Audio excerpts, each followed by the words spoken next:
ఇప్పుడున్న రాజకీయాల్లో ఒకసారి సీఎం కావడం అంటే మాటలు కాదు. అలాంటిది 4 సార్లు సీఎం అంటే అదొక చరిత్ర.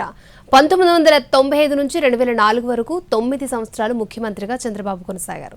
1999లో కాంగ్రెస్ను ఓడించి షాక్ ఇచ్చిన చంద్రబాబు 2014, 2024 ఎన్నికల్లో వైసీపీని ఓడించి సీఎం అయ్యారు. ఈ విజయాలు చంద్రబాబుకు అపురూప గెలుపు సందర్భాలు. చంద్రబాబు గురించి మాట్లాడుకోవాలంటే మొదట ఆయన విజన్ గురించి మాట్లాడుకోవాలి అంటారు. కాలానికి అనుగుణంగా మారుతూ ప్రజల హృదయాల్లో చెరిగిపోని ముద్ర వేసుకున్నారు. ఈ ఎన్నికల్లో కూటమి 164 స్థానాల్లో అఖండ విజయం సాధించిందంటే ఆ విజయం వెనుక ఎంతటి కష్టముందో ప్రత్యేకంగా చెప్పాల్సిన అవసరం లేదు. చిత్తూరు జిల్లా నారావారిపల్లిలో ఓ సాధారణ రైతు ఇంట జన్మించిన బాబు డిగ్రీ చదివే రోజుల్లోనే సామాజిక సేవా కార్యక్రమాల్లో చురుగ్గా పాల్గొనేవారు.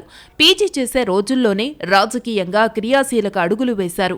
తెలుగుదేశం పార్టీ ఎదుర్కొన్న అనేక రాజకీయ సంక్షోభాల నుంచి గట్టెక్కించారు. 1995లో మొదటిసారిగా ముఖ్యమంత్రిగా చంద్రబాబు బాధ్యతలు చేపట్టారు.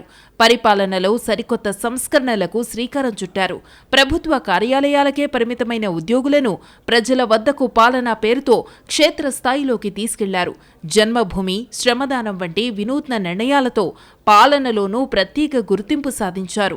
1996లో యునైటెడ్ ఫ్రంట్ను ఏర్పాటు చేయడంలో చంద్రబాబు కీలకంగా పనిచేశారు.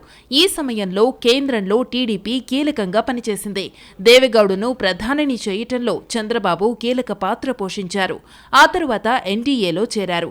ఎన్డీఏ కన్వీనర్గా కూడా బాబు కీ రోల్ను పోషించారు. 1995 నుంచి 2004 వరకు 9 సంవత్సరాలు ముఖ్యమంత్రిగా చంద్రబాబు కొనసాగారు.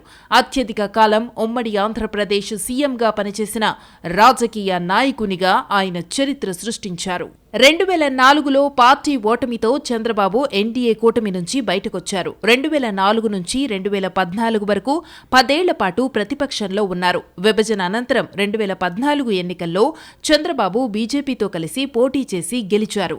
ఎన్డీఏ కూటమిలో భాగస్వామ్యమయ్యారు. 2019 ఎన్నికల టైంకొచ్చేసరికి ఈక్వేషన్స్ మారాయి. అప్పుడు ఒంటరిగా పోటీ చేశారు. ఆ ఎన్నికల్లో వైసీపీ విజయం సాధించడంతో జగన్ సీఎం అయ్యారు. మరోసారి చంద్రబాబు ప్రతిపక్ష నాయకుడి పాత్రను పోషించారు. 2024 ఎన్నికల టైంలో టీడీపీ బీజేపీతో జట్టుకట్టి భారీ విజయాన్ని సొంతం చేసుకుంది. సొంతంగా 16 ఎంపీ స్థానాలు సాధించి ఎన్డీఏ కూటమిలో 2వ అతిపెద్ద పార్టీగా అవతరించింది టీడీపీ.